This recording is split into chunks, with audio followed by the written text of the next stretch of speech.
Nous voulons te recommander nos passés. Nous voulons te recommander tout ce qui est à nos pères.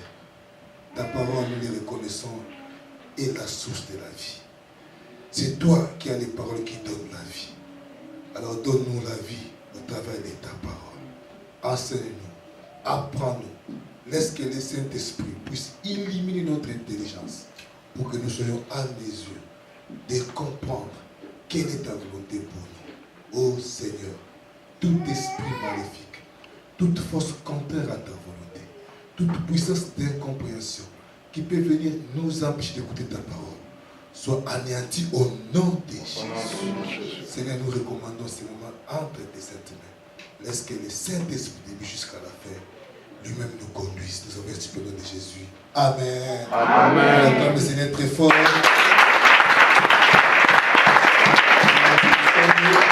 Mettez-vous, que le Seigneur vous bénisse. Nous bénissons le Seigneur pour ces moments qu'il donne encore dans sa présence. Pour parler de sa part, les thèmes que nous allons aborder cet après-midi, c'est un peu différent de tout ce que nous avons abordé depuis tous les dimanches. C'est ce que nous parlons tout le samedi. Les gens qui viennent le samedi vont comprendre la suite des choses. Par chaque samedi, on a pris l'engagement de prier pour nos vies dans les combats spirituels. Il y a certaines choses que Dieu va nous donner. Il y a certaines choses que nous l'aurons qu'en combattant. Alléluia. D'autres choses, pour l'avoir, il faut combattre. Parce que l'ennemi s'en est accaparé. Alors il faut les chasser et les récupérer. J'ai dit un samedi ici, c'était Dieu qui avait promis la terre promise, qui avait promis la terre à Abraham. Abraham n'avait rien demandé à Dieu. Dieu lui-même, dans sa souveraineté, il appelle Abraham, il lui dit, quitte la maison de ton père, quitte ta patrie, je vais te donner, je ferai de toi un homme grand, et toi-même, je vais te donner une terre pour toi et pour ta descendance. Il n'avait rien demandé à Dieu. Mais quand il s'agissait maintenant pour récupérer ces terrains, la Bible dit, ils ont eu toutes les villes en combattant. Alléluia. Amen. Et pourtant, c'était une promesse, c'était un don de Dieu. Et la Bible dit, quand Josué, il a eu toutes les villes en combattant. Donc il y a certaines de tes promesses, attendre que toi, tu sois un combattant. Aujourd'hui que tu ne seras pas un combattant, tu n'auras pas certaines bénédictions avec Dieu. Tu n'accéderas pas à certains niveaux spirituels avec Dieu si tu ne peux pas combattre. Alléluia. La Bible nous parle des générations des enfants d'Israël qui sont arrivés après les Josué, après les juges. La Bible dit, ils ne connaissaient rien de la guerre. Ils ne savaient rien de la guerre. Et Dieu a suscité des ennemis pour les apprendre à combattre. Bien aimé, dans ta vie, Dieu suscitera des problèmes pour t'apprendre à combattre, pas à pleurer. Alléluia. Il y aura certains blocages, tout simplement pour te pousser à combattre, pas à pleurer. Il y aura certaines complications au niveau de ton travail avec tes chefs pour te pousser à prier, à combattre et non à pleurnicher. Alléluia. Bien aimé, les combats spirituels, c'est dans la volonté de Dieu. Voilà pourquoi Dieu nous a donné toutes les armes. Ce n'est pas pour rien qu'il nous a donné toutes ces armes-là. Ce n'est pas pour les garder. Ce n'est pas pour un embellissement. C'est pour que nous les utilisions dans le combat spirituel. Alléluia. Aussi longtemps que le diable sera libre, il te combattra toujours. Le diable n'a pas eu peur de combattre le Seigneur Jésus. Il n'aura pas peur de toi. Alléluia. Amen. Et Jésus sortait d'une prière de 40 jours, 40 nuits. La Bible dit, les diables les prient, les fit monter. Avec toute l'onction de la prière, les diables les prient, les fit monter. Donc le diable viendra te tenter, le diable viendra te combattre. Maintenant, c'est à toi de te défendre. Alléluia. C'est à toi de te défendre. Voilà pourquoi chaque samedi, nous avons pris l'habitude ici de combattre. Nous avons compris que certaines choses, il faut combattre. Dommage parce que toi, je ne comprends pas où est-ce que tu es le samedi. Tu travailles peut-être tu es à la maison, tu fais des courses. Mais les gens sont en train de combattre ici. Alléluia. Ils sont en train de combattre pour leur vie, pour leur avenir. Et bien aimé, si tu es toujours absent, un jour tu seras bloqué quelque part et ça ne sera pas avantageux pour toi. Alléluia. Et ça fait un certain temps, on parle des Madianites. On parle des Madianites, un peuple qui descendait d'Abraham et de Kétoura, qui par après sont devenus ennemis farouches d'Israël. Dans les livres des juges, là où nous sommes, et nous allons y revenir, la Bible dit qu'Israël fit des choses qui ont déplu au Seigneur. Et Dieu a suscité les Madianites Ils sont venus pour détruire Israël. Ils venaient au bon moment. Ils attendaient qu'Israël sème. Ils attendaient qu'Israël récolte. Quand Israël seulement récolté, c'est alors les ennemis venaient pour tout ravager. La Bible dit, ils ne laissaient ni rien, ni vivre en Israël. Ils avaient un objectif, c'est de détruire Israël. Et la Bible dit, Israël fut très malheureux à cause des Madianites. Alléluia. Amen. Les Madianites sont des démons, sont des mauvais esprits qui ne veulent pas que toi tu avances. Qui veulent te retourner à la case du départ. Quand toi tu fais des efforts pour avancer, les Madianites sont là pour te faire retourner à la case du départ. Tu fournis beaucoup d'efforts, mais tu n'avances pas parce que les Madianites sont là. Les Madianites viennent quand il y a une brèche que nous-mêmes nous ouvrons. Nous avons dit, le diable ne peut rien si toi-même tu ne l'autorises pas. La Bible dit, ne donnez pas accès au diable. C'est-à-dire, le diable attend un accès de toi. Aussi longtemps que tu fermes toutes les portes dans ta vie, il va exercer une oppression du dehors. Il n'est pas dedans. C'est un lion, il rugit dehors. Il fait des grimaces dehors. Toi, peut-être tu as peur, tu crois qu'il est dedans, mais il est encore dehors. Il reste la pression sur toi, et quand toi tu paniques, il t'arrache, il te détruit. La Bible dit, il cherche qui va dévorer. Alléluia.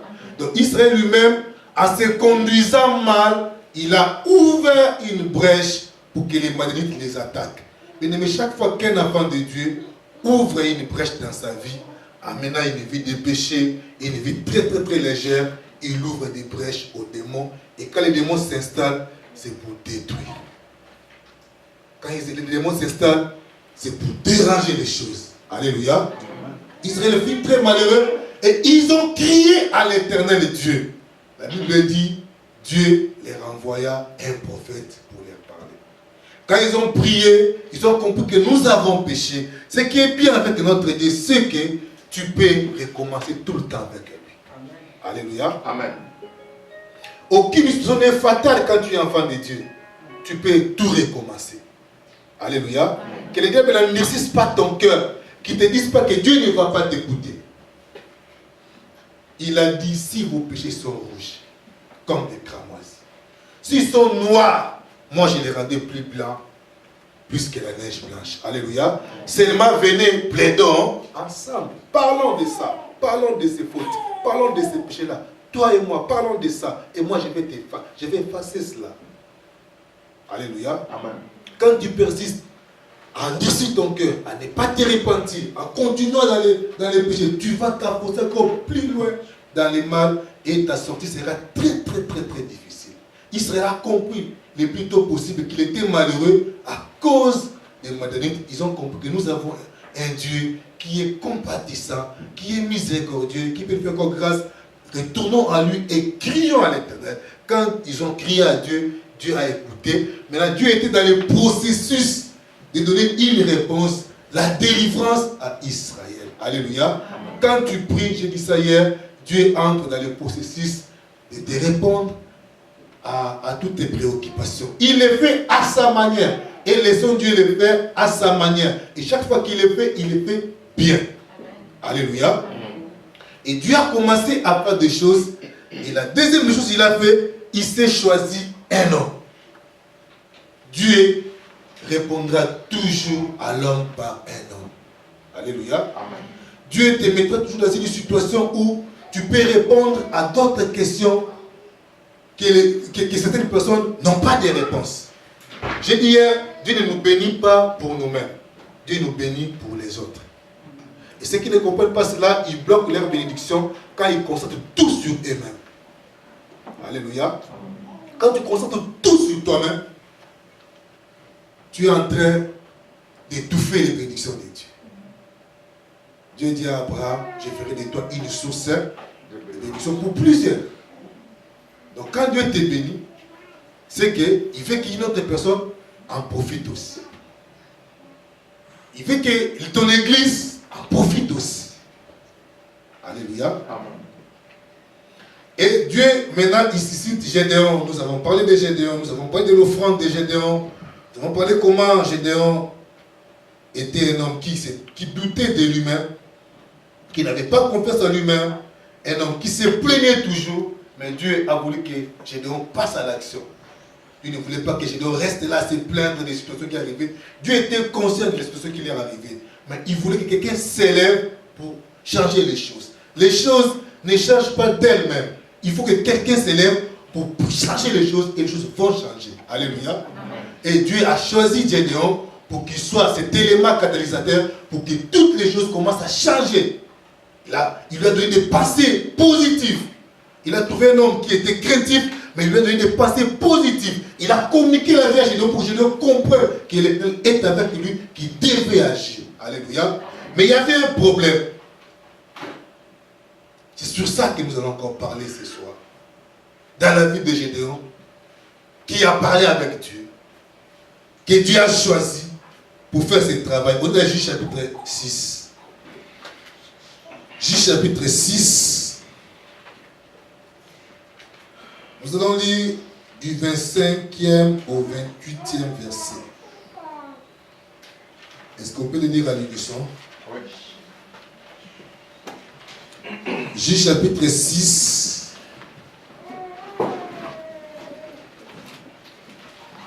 « 25 à 28. Ça, c'était un résumé de tout ce qui avait été dit depuis le début de cet enseignement. Chose que toi, tu rates chaque samedi. Vous y êtes? Nous sommes. Allez, allons-y, 2.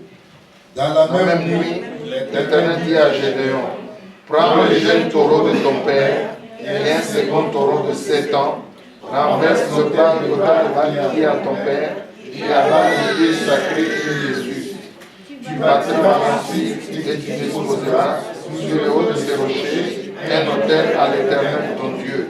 Tu prendras le second taureau et tu offriras un holocauste avec le poids de l'autel que tu auras abattu. Gédéon prit 10 hommes par ses serviteurs et fit ce que l'Éternel avait dit. Mais comme il craignait la maison de son père et les gens de la ville, il les exécuta de nuit et non de jour. Lorsque les gens de la ville se furent levés de bon matin, voici l'autel de Baal était renversé et le pied sacré placé dessus était abattu et le second taureau était offert en holocauste sur l'autel qui avait été bâti. Amen. Que Dieu vous bénisse. Amen. Gédéon est choisi par Dieu pour faire ce travail de délivrance. Mais Gédéon lui-même, c'est un vrai problème. Alléluia. Dieu a compris que dans la vie de Gédéon, il y a des choses qui pouvaient l'empêcher d'aller loin avec Dieu. Et Dieu revient dans la vie de Gédéon pour lui dire, Gédéon, la même nuit où, c'était le même jour où Dieu lui est apparu, c'était le même jour où il a offert à Dieu, et Dieu, la même nuit-là, Dieu est venu pour maintenant parler à Gédéon. Il est vrai que je vais t'utiliser, mais il y a des choses qui sont en toi, qui sont dans ta famille. Il y a des réalités qui sont dans ta famille, que toi tu ne connais pas, qui peuvent te bloquer pour aller de l'avant. Alléluia. Amen. Pourquoi le livre de Jérémie, Dieu dit, invoque-moi, je te répondrai, je t'annoncerai des choses cachées que tu ne connais. Mais il y a des choses cachées que toi tu ne connais pas. Choses qui se passent dans ta famille, choses qui se passent dans ta vie, choses qui se passent dans ton pays, choses qui se passent dans ton travail, ce qui se passe dans ta santé, là où tu étudies. Parmi tes amis que tu côtoies là, il y a une chose qui se passe que toi, tu ne connais pas, seul Dieu connaît. Alléluia. Et ce sont des choses, ces choses-là qui empêchent certaines personnes de faire des exploits dans leur vie. Tu peux dire amen très bien. Amen. Il y a certaines personnes qui devaient être loin, mais ils sont là à tournoyer sur place. C'est parce que, quelque part, il y a les esprits maléfiques de la maison de leur père qui les empêchent de prospérer. Alléluia. Dieu a compris que s'il utilise Gédéon, il aura des difficultés demain parce que derrière lui, il y a des choses qui les retiennent encore. Il y a encore des liens de la famille qui les réclament encore. Il dit à Gédéon, tu sais que tu vas faire maintenant? Tu vas rentrer dans ta maison. L'autel de Baal qui est à ton père, tu vas les renverser. Alléluia. Amen. Renverse l'autel de Baal qui est à ton père. C'est ça les malheurs de ta famille. C'est ça les malheurs de ta vie. L'autel de Baal qui est à ton père là. C'est ça qui t'empêche d'être un homme courageux. C'est ça qui t'empêche de réussir dans ce que tu es en train de faire, alors pour avancer, pour que je commence quelque chose avec toi, je vais les renverser. Alléluia. Tu veux que tu les renverses. Alléluia. Amen. Je me dis toujours, pourquoi Dieu lui-même, il n'a pas renversé? Bien aimé, il y a des choses, il n'y a que l'homme qui peut les renverser, pas Dieu. Amen. Alléluia. L'homme est un esprit comme Dieu. Quand Dieu a créé l'homme, il a dit à l'homme, il s'est dit à lui-même, nous allons faire un homme à notre image, selon notre ressemblance. Donc l'homme est semblable à Dieu. Tout ce que Dieu peut faire, l'homme peut le faire. Tu ne m'as pas compris. Amen. Tout ce que Dieu peut faire, l'homme peut le faire. Amen. Je vais t'expliquer pour que tu comprennes. C'est pourquoi Jésus a dit à ses disciples, vous ferez ce que j'ai fait et vous ferez de plus grand. Parce que je m'avais vers les pères. Alléluia. Il dit, tout ce que moi j'ai fait là, qu'est-ce qu'il a fait? Rester les morts, marcher sous l'eau, il a fait guérir les malades. Vous pouvez les faire aussi, vous aussi pouvez les faire. L'homme, c'est un esprit qui a les capacités de Dieu. Seulement Dieu a verrouillé certaines fonctions dans l'homme. Il a verrouillé certaines fonctions, certaines options dans la vie de l'homme, jusqu'à ce que l'homme soit régénéré par le Saint-Esprit, pour que le Saint-Esprit commence à l'utiliser. Alléluia. Amen. Pour la gloire de Dieu. Scientifiquement parlant, on ne peut pas le prouver. Quelqu'un est malade, tu pries pour lui, poser les mains, il est guéri. On ne peut pas le prouver. On ne peut pas le prouver. Qu'est-ce qui se passe là? C'est pas. Quelqu'un qui est malade, tu pries pour lui, il est certainement guéri. Ça, c'est un pouvoir que l'homme a. Alléluia. L'homme parle, les choses changent. Ça, c'est un pouvoir que l'homme a. Et les occultistes ont compris cela. Ils disent alors, tu as des capacités que tu peux utiliser. Viens dans notre loge. Ils ne te disent rien. Ils ouvrent seulement les yeux que Dieu a voulu fermer là, que tu ne vois pas là, pour que tu vois des choses différentes. En fait, toutes ces choses-là sont à toi. Alléluia. L'homme peut sortir. Mais seulement si Dieu veut qu'il sorte. Alléluia. L'homme peut agir n'importe comment. Seulement si Dieu veut qu'il agisse. Dieu a verrouillé certaines fonctions dans l'homme jusqu'à ce que le Saint-Esprit vienne pour régénérer cet homme-là, pour que cet homme-là comprenne que je dois agir pour la volonté de Dieu. Voilà pourquoi c'est une chose que l'homme lui-même a fermée. Dieu va lui dire d'aller ouvrir. Dieu ne va pas l'ouvrir à sa place. Alléluia. Il dit à Gédéon, ça c'est ton problème. Tu veux aller loin, le problème c'est la maison de ton père. Alléluia. Beaucoup de gens sont freinés quelque part parce que dans la maison de leur père, il y a des choses qui les réclament encore. Il y a des hôtels, des bars dans votre maison qui vous réclament. Même si vous allez où? Aussi longtemps que ces hôtels-là sont encore debout, vous n'avancerez jamais. Alléluia. Ça c'est Dieu qui parle, non? Avant que je commence des choses avec toi, va d'abord dans ta maison, renverse l'hôtel des balles. Qui est à ton père? Il y a des esprits maléfiques liés à la maison de ton père. Et un système de vie, un système de choses qui te bloquent, qui t'empêchent d'aller de l'avant. Un système de contrôle. Alléluia. Amen. On parlait avec une maman. Elle m'a invité chez elle. Elle me dit, papa, je ne comprends pas. Chez moi ici, il n'y a rien que j'ai fait que les gens ne connaissent pas. Tout ce que j'ai fait, même dans ma chambre, même quand c'est encore dans mon cœur, quand j'ai fait dans ma chambre, je dis, j'ai fait ça, j'ai fait ça, demain tu vois tout le monde connaît ça. Je dis, tu es surveillé. J'ai dit, tu es surveillé par des esprits et ils communiquent tout ce que tu penses, ils les communiquent dehors. Tu dois couper ça pour qu'ils ne te voient plus. Alléluia. Il y a des gens, ils peuvent être au Canada, mais dans leur village, on les voit encore. Il y a une marmite là, on les voit encore. Il est là, il est là. Mais tout le temps qu'ils peuvent décider sur toi, ils peuvent t'avoir. Dès ce petit pas, ils tombent. Je vous ai parlé hier de cette dame-là qui était en Belgique. Son neveu qui était en Afrique, il est parti en Belgique. Il a fait retourner au Congo. Dans la société. Mais dans la réalité. Alléluia. Les petits n'étaient pas d'accord que la maman, sa tante envoie des histoires sans lui donner. Alors il s'est fâché, il dit, bon, comme il fait comme ça, il ne sait pas que c'est moi qui contrôle la famille. Je vais le faire retourner au Congo. Il était bien établi avec la résidence. Il postulait déjà pour la nationalité belge. Ce petit-là s'est transformé à un agent d'immigration belge. Il est venu jusqu'en Belgique. Il a frappé à la porte. Avec un collègue belge. Ils ont frappé à la porte. La dame a ouvert. Oh, nous sommes venus faire le contrôle. Contrôle des routiers. Des documents. Oh non, ce sont des faux documents. Des faux documents.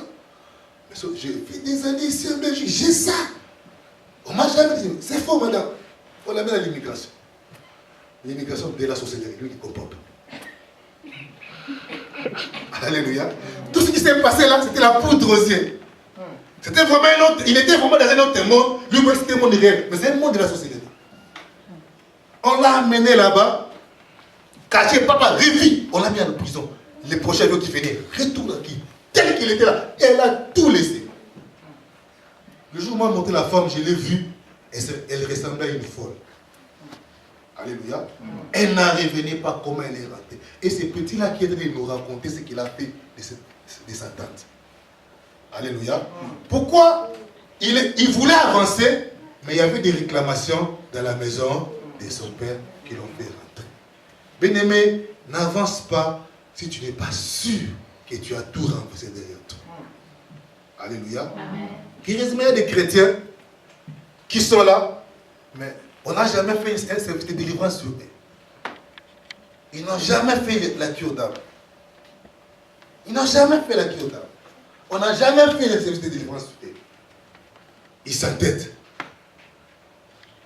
Bien-aimé, quand on n'a jamais fait une délivrance sur toi, laisse-moi te dire, sans peur d'être contredit, que les liens mal faits de la maison de ton père te réclamera un jour. Alléluia. Amen.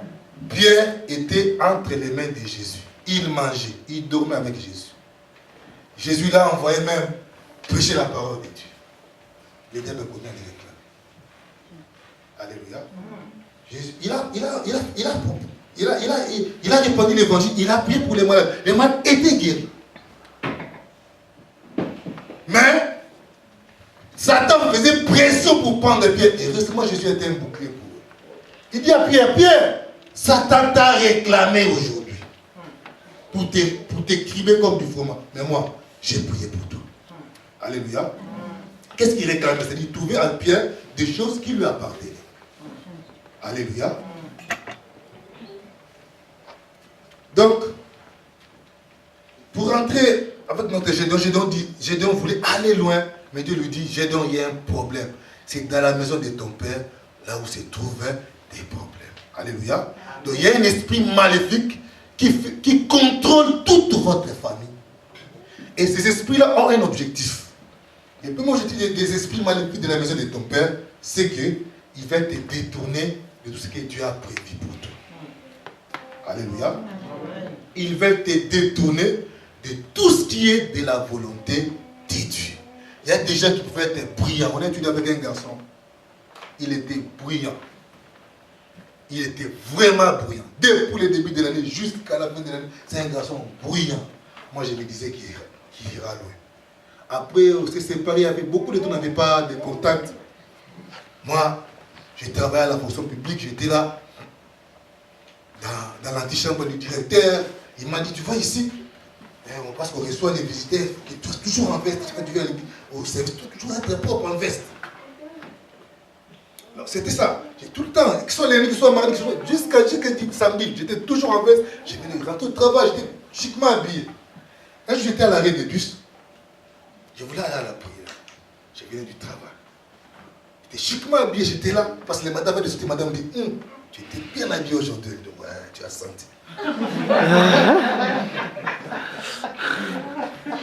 Alléluia. Et j'étais là, dans l'arrêt de bus, je m'étais là, j'attendais le bus. Je vois les messieurs là avec un étudiant. Qui regardait. Il ressemblait à un fou. Il était sale. Il avait l'huile de frein partout dans le corps. Je l'appelle par le nom qu'on appelait à l'école. Il regarde, il me dit, oh! Directement, il s'est senti complexé devant moi. Ah, moi, j'ai voulu casser ses complexes. Je lui ai dit, mon ami. Je lui dis, qu'est-ce qui s'est passé? Pourquoi tu es comme ça? Alléluia. Je lui ai demandé, mais pourquoi tu es comme ça? Qu'est-ce qui s'est passé? Il a commencé commençait à me raconter des histoires. J'ai dit, oh, c'est pas vrai. Je dis, est-ce que tu pries? Ah, ces choses-là, tu vois ton problème, c'est ça. Alléluia. Il pensait aller loin avec son intelligence. Mais il avait oublié qu'il y a les démons dans la maison de son père qui pouvaient les réclamer.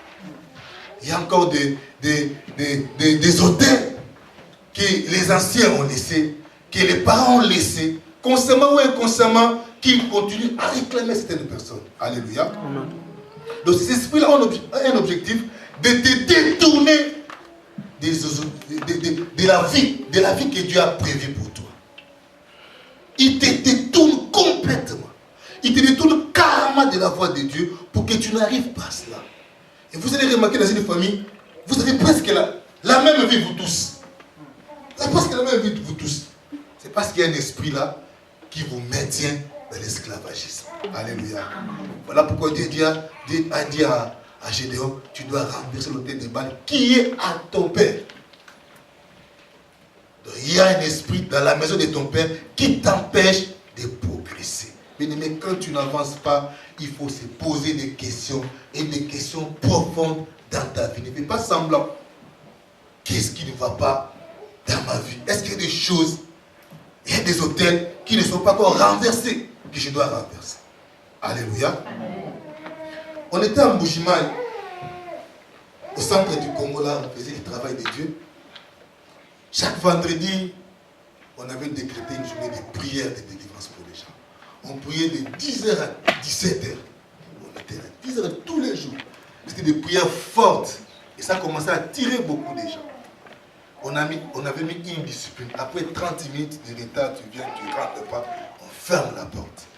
Et les gens venaient avant. Déjà 14h, vous voyez la cour remplie de gens. Parce que Dieu s'est manifesté. Dieu est délivré, Dieu est parlé. Alors la maman, là où s'est trouvée l'église, elle m'a dit, non, j'ai ma belle-sœur qui a des problèmes. Je lui ai parlé de vous. Je l'ai invitée. Il faut qu'elle soit à la prière. Je dis, ça va qu'elle vienne. Cette dame-là est venue du Katanga, elle est venue parler que Swahili, français, il ne connaissait pas. Lingala, il attendait, mais il ne comprenait pas. Moi, j'étais là. Il devait passer qui dame. Il devait parler Swahili. Je ne savais pas la Swahili. Moi, je comprends. Mais je n'étais pas la Lingala, donc tu comprends que je parle. Cette femme-là commençait à parler, bien aimé. On était 13h. J'ai eu des frissons. J'ai dit non, ça, ce n'est pas une vie de quelqu'un. Ça, c'est un film d'horreur. Alléluia. Tout ce qu'elle disait du début jusqu'à la fin, bien aimé, c'était un film d'horreur. Et je lui dis, tu as vécu ça? J'ai vécu ça. Mais tout a commencé comment? Alléluia. Dans son histoire, quand je suis rentré, j'ai compris où est-ce que tout a commencé. Elle s'est liée au mariage avec quelqu'un qui avait été contrôlé par les esprits malins de la maison de son père.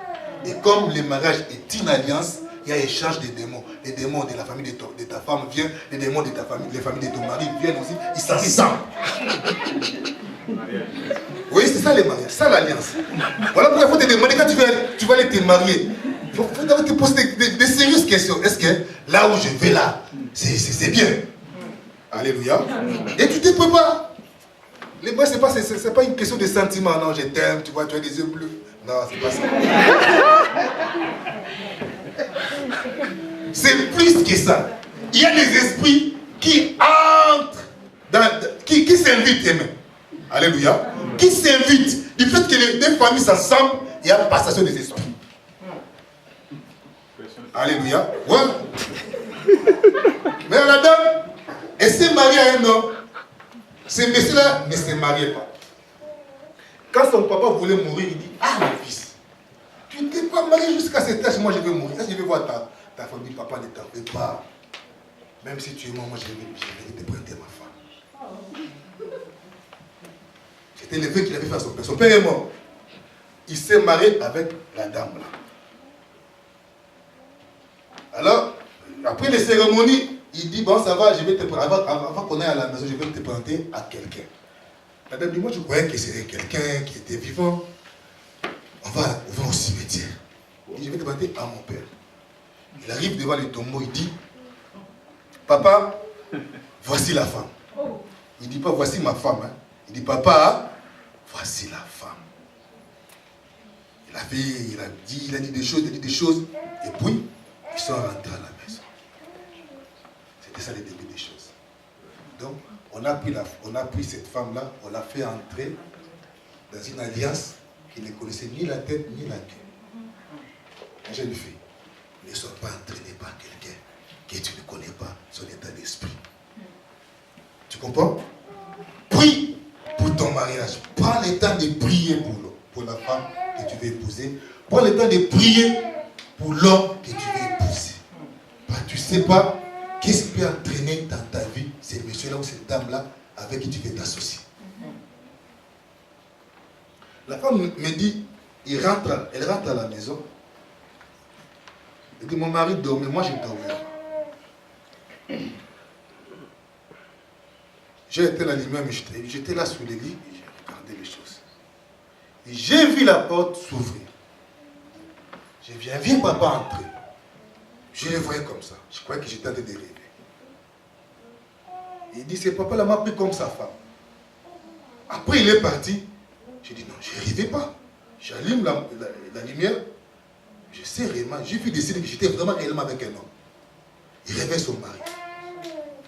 Grégoire, lève-toi. Voilà ce que j'ai vu. Grégoire s'est levé. Tu as vu quoi? Je dis, viens monsieur, il a fait ça, il a fait ça. Il était comme moi. Il a décrit, il était comme ça, il était comme ça. Il m'a fait sortir la fortune. Il était comme ça. Oui, c'est comme ça. Oui, c'est mon père.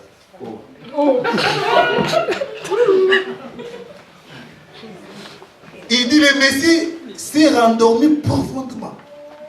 Mais la dame vivait et avec son mari et avec son beau-père. Il dit, c'était pénible toute la vie qu'il était, il ne pouvait même pas les supporter. Et j'avais peur de dormir, et que ce soit le jour, ce soit la nuit, j'avais peur de dormir. Un jour, elle s'est décidée de fuir les mariages. Elle a fui les mariages. Elle était dans un autre village. Mais c'était terrible. L'homme a dit des choses parce que tu m'as fui. C'est que tu vas voir. Et cette femme-là a vécu des choses bien aimées. Ça, c'est un film d'horreur. Je lui ai dit, maman, c'est ça ton malheur. Ça commence là. On doit renverser ça. On doit couper ça. Et cet homme-là, je connais, je ne sais même pas là où il est. Alléluia. Donc il y a des choses comme ça qui retiennent des hommes, qui retiennent des femmes prisonniers pour que vous n'avanciez pas. Les liens maléfiques de la maison de ton père. Alléluia. Va les renverser. Tu vas prendre un taureau qui a ton père. Il donne deux taureaux. Un taureau qui a ton père, un autre taureau qui est de toi. Tu vas renverser l'autel avec un taureau et tu vas rebâtir l'autel avec l'autre taureau qui t'appartient. C'est-à-dire, tu renverses l'ordre ancien des choses pour établir des choses nouvelles. Alléluia. Tu viens avancer avec moi, tu dois renverser l'autel qui est ancien, qui a été établi par tes grands-parents, qui a été établi par tes parents. Maintenant, tu vas rebâtir un autel pour l'éternel consacré à Dieu. Alléluia. Bon, peut-être toi, tu t'es qui de victime. Les gens qui ont fait des choses sont déjà morts depuis longtemps. Les gens qui ont fait des alliances, ils sont morts, ça fait longtemps. Toi, tu t'es qui de victime. Mais tu ne peux pas continuer dans cette vie de victime là. Tu dois dire, aujourd'hui ça va finir. Ce n'est pas ta propre décision. Dieu ne fera pas à ta place. Il va te dire. Comme la Bible dit, je vais te montrer des choses cachées que tu ne connais pas. Je vais te montrer qu'est-ce qui ne va pas dans ta vie. Où se trouvent les vrais problèmes de ta vie. Pourquoi vous n'avancez pas? Alléluia. Amen. Pourquoi toute la famille, vous n'avancez pas? Vous avez tous les mêmes plaintes. Mais c'est différent par rapport au lieu que chacun de vous se trouve. Mais quand vous analysez bien, ce sont les mêmes problèmes que vous avez. Alléluia. Parce qu'il y a un même esprit qui continue à gouverner sur vous, qui continue à dominer sur vous. Alléluia. On avait une sœur. Cette sœur-là, elle était très jolie. Elle étudiait à l'UPC. Elle avançait très bien. Université Protestante du Congo. Elle avançait bien. Mais elle n'a pas terminé ses études. Elle a réalisé que dans sa famille, les papas étaient polygames. Les papas avaient beaucoup de femmes, beaucoup d'enfants comme ça. Ils étaient tous ensemble. Et il y avait plusieurs filles. Il peut être 10 ou 15 filles comme ça. Quand tu viens dans leur parcelle, tu penses que tu es dans un couvent de sœurs. Beaucoup de filles et de toutes les couleurs, de toutes les tailles chez elles. Mais les mariages, 4, il n'y en avait pas. La sœur a compris que nous avons une difficulté de mariage dans notre maison. Alors moi, je vais me battre à ma manière. C'est une erreur. Il a compris la réalité, mais il n'a pas voulu chercher les mêmes solutions. Il a voulu chercher la solution dans sa base. Il dit, moi, je vais aller me faire engrosser et entrer dans les mariages, je vais m'accaparer d'un homme comme ça. Et elle a réussi. Un homme l'a enceinté, il a habité avec cet homme-là. Ils ont eu des enfants. Après quelques temps, parce que ces esprits-là réclament toujours. Et son premier fils qui voulait traverser la route qui vient de l'école, il a été tamponné par une voiture. Il s'est fracturé le dos. Pour l'amener à l'hôpital, c'était des dépenses sur dépenses. Le chauffeur s'est enfoui. C'était dépenses sur dépenses, dépenses sur dépenses, dépenses sur dépenses, dépenses sur dépenses. L'homme en avait marre. Un jour, il dit à la femme, c'est toi mon porte malheur. J'étais seul, j'étais bien. Et depuis que toi tu es venu ici, tu m'as apporté des malheurs. Mais ça fait des malheurs. Allez, va, rentre chez toi. Il a chassé de la maison. La sœur est rentrée, mais il ne voulait pas rentrer dans les quartiers. Il a voulu rester aux alentours de son mari. Il a commencé à louer une maison là à côté, mais ça n'allait pas comme il ne travaillait pas. C'était vraiment pénible. Elle a traversé des périodes très difficiles. Après, de compte, s'est dit, je dois quand même rentrer dans ma famille. Elle a maigri comme ça. J'étais à l'église. Je vois une sœur venir me dire, il y a une sœur là-bas, je ne connais pas, elle te cherche, je vais te voir. Elle me voir. Comment elle s'appelle? Non, il ne va pas donner son nom. On va lui dire comment elle s'appelle, je vais d'abord savoir. Et il vient, ah ça va, je connais cette sœur-là. Dis-le d'entrer. Quand elle entre, je regarde, je ne la reconnais même pas. Elle rit, je dis, ah, ça c'est toi là. Elle me dit, oui, c'est moi. Qu'est-ce qui se passe? Elle a commencé à raconter sa vie.